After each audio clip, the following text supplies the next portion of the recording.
In the bustling city of Chicago, where the streets are always alive with the hum of traffic and the chatter of pedestrians, 27-year-old Mia Rodriguez was just trying to get by. A freelance graphic designer with a passion for photography, Mia lived a modest life, juggling her creative projects with the everyday challenges of city living. Her car, a beat-up but reliable 2008 Honda Civic, was her lifeline. It got her to client meetings, photo shoots, and the occasional weekend getaway. But one fateful afternoon, her trusty Civic would become the center of a story that would leave the entire city talking.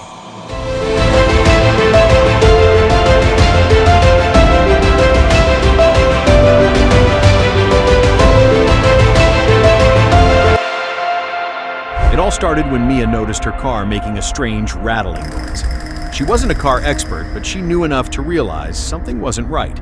After a quick search online, she found a nearby auto repair shop with glowing reviews and reasonable prices.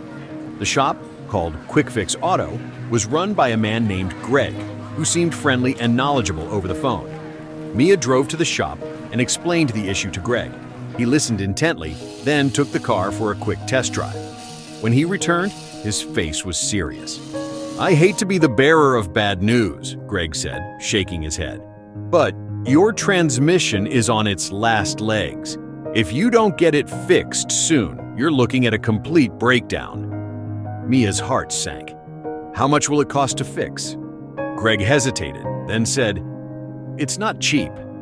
You're looking at around $3,500 for a full replacement." Mia felt a lump form in her throat. $3,500 was more than she could afford, but she couldn't risk her car breaking down. Reluctantly, she agreed to the repair and handed over her keys. Over the next few days, Mia borrowed her friend's car to get around. When Greg called to say her car was ready, she rushed to the shop, eager to have her Civic back. But as she drove home, she noticed the rattling noise was still there. In fact, it seemed worse. Confused and frustrated, Mia took her car to a different mechanic for a second opinion. The new mechanic, a woman named Sarah, listened to Mia's story and immediately grew suspicious. "Let me take a look," Sarah said. After a thorough inspection, Sarah called Mia over. "I don't know what that guy told you, but your transmission is perfectly fine. The noise you're hearing is from a loose heat shield. It's a $50 fix, max." Mia's jaw dropped. "Are you serious?" Sarah nodded. "I'm afraid you've been scammed." Mia felt a surge of anger. She had trusted Greg, and he had taken advantage of her.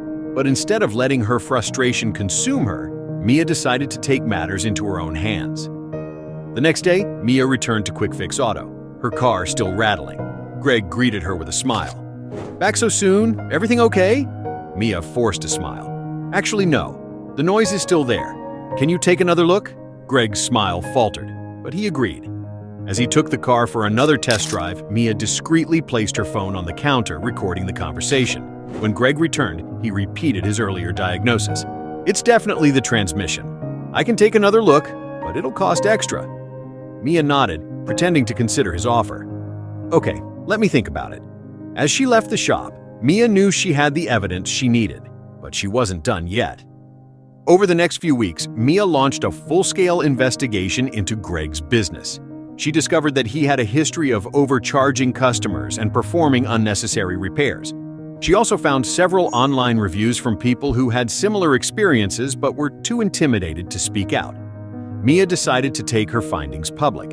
She created a website called Expose Quick Fix Auto, where she shared her story, the recording of her conversation with Greg, and the evidence she had gathered. She also reached out to local news outlets who were eager to cover the story. Within days, the story went viral. Greg's shop was flooded with angry calls and negative reviews. The Better Business Bureau launched an investigation, and Greg was forced to shut down his business. But Mia didn't stop there. She used her platform to advocate for consumer rights, sharing tips on how to avoid being scammed by mechanics. She even started a nonprofit organization called Honest Auto, which connected car owners with trustworthy, vetted mechanics. Greg, meanwhile, was left scrambling to salvage his reputation. He tried to apologize, but it was too late. His business was ruined, and he was facing legal action from several former customers. Mia's story became a rallying cry for consumers everywhere. She was invited to speak at conferences, appeared on national TV, and even wrote a book about her experience. But for Mia, the most rewarding part was knowing she had made a difference. To this day, Mia continues to fight for transparency and fairness in the auto repair industry. And as for her trusty Honda Civic, it's still running strong thanks to Sarah's $5. If you found this story touching and inspiring, please like the video, share it with others, and leave your thoughts in the comments. Thank you for following along, and we'll see you next time for more uplifting tales.